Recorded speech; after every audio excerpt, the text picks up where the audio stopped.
हे everyone, तो welcome back once again to your own channel. और आज की जो मेरी बातें होने वाली हैं, इट्स बहुत इंटरेस्टिंग टॉपिक है, लिटरेरी फॉर्म्स। तो लिटरेरी फॉर्म्स हर एक लिटरेचर स्टूडेंट के लिए जानना बहुत ज़रूरी है कि आखिर ये भला है क्या और इसमें कौन कौन से टॉपिक्स आते हैं।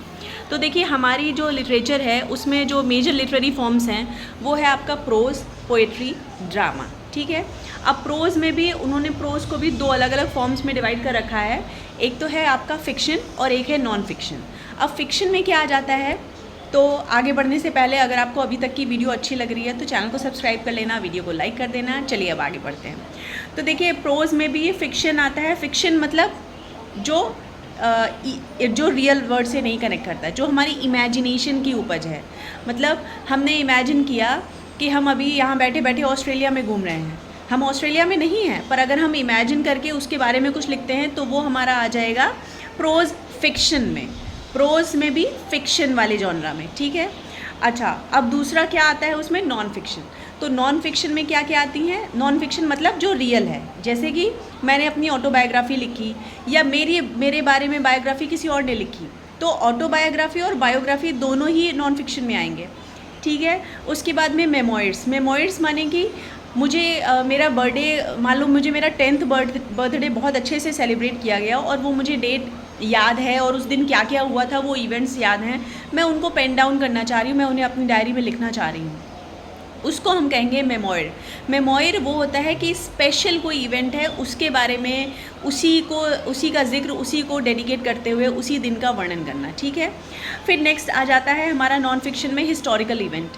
मान लीजिए हम लोग पढ़ते हैं battle of Chausa, battle of Plassey, battle of Hydaspes. तो ये जो बैटल्स हुए हैं ये एज इट इज़ हमको आज तक याद है, इनके बीच में हुए थे। क्यों? क्योंकि ये हिस्टोरिकल इवेंट है, इनको हमारे हिस्टोरियंस ने एज इट इज़ रिकॉर्ड कर रखा है और हम लोग वो पढ़ते चले आ रहे हैं। और इन्हीं को हम कहेंगे नॉन फिक्शनल प्रोज़ में ही आएंगे। किस में आएंगे? नॉन फिक्शनल प्रोज़ में। ठीक है, कंफ्यूज मत होइएगा। फिर नेक्स्ट जो हमारा है पोइट्री। अब पोइट्री क्या है? पोइट्री सुनते ही सबको वर्ड्सवर्थ याद आ जाते हैं, उनकी डैफोडिल्स याद आती है, उनकी टिंटन एबे याद आती है। और मतलब वर्ड्सवर्थ की एक खासियत थी कि वो आप जब उनकी पोइट्री पढ़ते हो तो आप जहाँ भी होते हो वहाँ बैठे बैठे आप इमेजिन कर पाते हो कि उन्होंने जहाँ से ये लिखा होगा वो जगह कैसी रही होगी, उसका एम्बियंस, उसका एनवायरनमेंट, वो प्लेस कैसी रही होगी, वो आपको वहीं बैठे बैठे उसी जगह पे पहुंचा देते हैं। तो इसलिए वर्ड्सवर्थ की पोइट्री बहुत ज़्यादा रिनोन रही, इसलिए नो डाउट उनको बहुत सारा, उन्हें पोएट लॉरिएट भी बनाया गया। तो और आज तक हम लोग उनको पढ़ रहे हैं। इवन आप ऐसे समझिए कि 1798 में जब उनकी लिरिकल बैलेड पब्लिश हुई, जिस समय न्यू क्लासिकल एज अपने चरम पे थी, मतलब अपने पीक पे थी और सब लोग कॉपी कर रहे थे, सब लोग बहुत ही strict style of writing follow कर रहे थे। अलेक्जेंडर पोप जैसे लोग थे उस समय अपने नाम की इम्प्रिंट, अपने नाम को इतना फेमस करना, अपने नाम को इतना रिनोन कर देना कि लोग आपको याद रखें, अलेक्जेंडर पोप के सामने आपको खड़ा कर दें, तो ये बहुत बड़ी बात थी।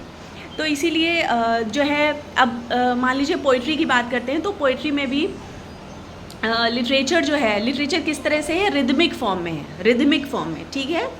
अब वो उसमें भी सोनेट्स हैं, बैलेट्स हैं, तो वो हम अलग चीज़ में डिस्कस करेंगे। अभी आप मोटी मोटी बात ये समझिए कि पोइट्री और प्रोज़ में क्या डिफरेंस है। प्रोज़ में भी कितने सब जॉनरे हैं, मैंने आपको रिवाइज़ करा दिया है। प्रोज़ में सब जॉनरे हैं, फिक्शन, नॉन फिक्शन। फिक्शन में भी क्या आएगा आपका? इमेजिनेटिव चीज़ें, जैसे मान लीजिए जैसे डिस्टोपियन चीज़ें हैं या यूटोपियन चीज़ें। डिस्टोपिया या यूटोपिया ये टर्मिनोलॉजी मैं आपको बाद में समझा दूँगी। फ़िलहाल आप ऐसे समझिए कि इमेजिनेशन हुआ, नॉवेल हुआ, या ये जो शॉर्ट स्टोरीज़ आप पढ़ते हो कि ऐसा 25th मान लो एक मूवी आई थी कि 20th सेंचुरी में दुनिया ख़त्म हो जाएगी, वो इमेजिनेशन थी, ख़त्म नहीं हुई ना। तो ये हो गया आपका फिक्शन नॉन फिक्शन में डिफरेंस। मैंने पोइट्री समझा दी। पोइट्री क्या है? विविड इमेजिनरी, मतलब हम बैठे बैठे सोच रहे हैं कि हम अभी मनाली में घूम रहे हैं, चारों तरफ बर्फ़ की वादियाँ हैं और बहुत सुंदर सा व्यू है, तो ये हम बस सोच रहे हैं और सोच के हमने एक पोयम लिख डाली, तो ये हो गई हमारी पोइट्री। फिर आ जाता है तीसरा जॉनरा जो है हमारा ड्रामा। अब ड्रामा में भी क्लोजेड ड्रामा होते हैं। Closet drama to be read only, ऐसा समझ जाइए कि क्लोजेड माने बंद, बंद माने कि हमें उन्हें परफॉर्म नहीं करना है, वो ड्रामा सिर्फ इसलिए लिखे गए कि वो पढ़े जाएं, ठीक है। उनका परफॉर्मेंस से कोई लेना देना नहीं था। और दूसरी चीज़ है, ड्रामा में परफॉर्मेंस होती थी, ये सबको पता है। ड्रामा किस एरा में बहुत ज़्यादा फेमस हुए, ये आप मुझे कमेंट करके बताएंगे कि हमारा कौन सी एज थी जिस समय ड्रामा जो है बहुत ज़्यादा, मतलब पूरे ऑल ओवर जो ब्रिटिशर्स थे उनमें बहुत ज़्यादा पॉपुलराइज हुआ, ठीक है। ये आप मुझे कमेंट करके बताओगे, ठीक है। अब इनके सब जॉनरे मैंने आपको समझा दिए हैं, फिर भी मैं रिवाइज करा देती हूँ। जैसे कि आपका फिक्शन में भी सब जॉनरा क्या है, mystery, science fiction, fantasy, historical fiction, romance, horror, ये सब किस में आएगा, आपका फिक्शन के सब जॉनरा में, ठीक है। रोमांटिक नॉवेल्स हों, हॉरिफाइंग नॉवेल्स हों, हॉरिफाइंग जब याद आए तो आप तुरंत ही आपके दिमाग में आना चाहिए जॉर्ज ऑरवेल, ठीक है। तो आपका ये, इसके बाद में पोइट्री में आ जाते हैं, तो पोइट्री में आ जाती हैं आपकी लिरिक पोएम्स, ठीक है। लिरिक पोएम्स में सोनेट्स हुए, सॉन्ग्स हुए जिन्हें हम गा सकें, जैसे सॉलिटरी रीपर जैसे सॉन्ग, ठीक है।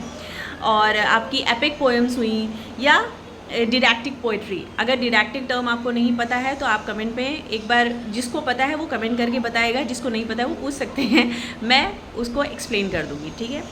इसके बाद में ड्रामा का जो सब जॉनरा है वो क्या है, कॉमेडी, ट्रेजेडी, आपका मेलोड्रामा या tragic comedy, comedy, tragedy, melodrama या ट्रेजिक कॉमेडी। ट्रेजिक कॉमेडी के लिए कौन जाने जाते हैं, शेक्सपियर भी जाने जाते हैं, ठीक है। कॉमेडी भी उन्होंने बहुत सारी लिखी है। कॉमेडी का एक दो प्ले बताइए, जैसे कि twelfth night, as you like it. अच्छा, द टेम्पेस्ट के लिए बहुत ज़्यादा बहस होती है कि ये ट्रेजिक कॉमेडी में आता है, कॉमेडी में आता है, तो आप बताइएगा ट्रेजिक कॉमेडी में आता है या कॉमेडी में आता है।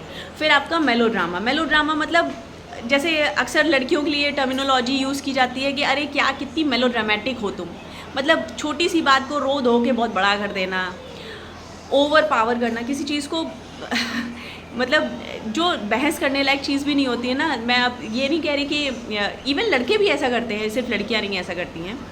तो आई गेस आपको ये जो मेन चीज़ है लिटरेरी फॉर्म्स, जिस पे पूरा लिटरेचर बेस्ड है, ये मैंने आपको समझा दिया है।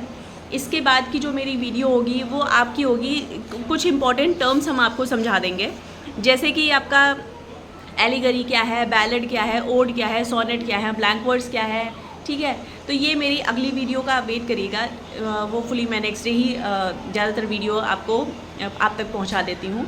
तो वीडियो अच्छी लगी हो, बातें अच्छी लगी हों, समझ में आई हो, तो चैनल को सब्सक्राइब कर लेना, वीडियो को लाइक कर देना। मिलते हैं आपसे अपनी अगली वीडियो में। Till then take good care of yourself, मस्त रहिए, खुश रहिए, मुस्कुराते रहिए।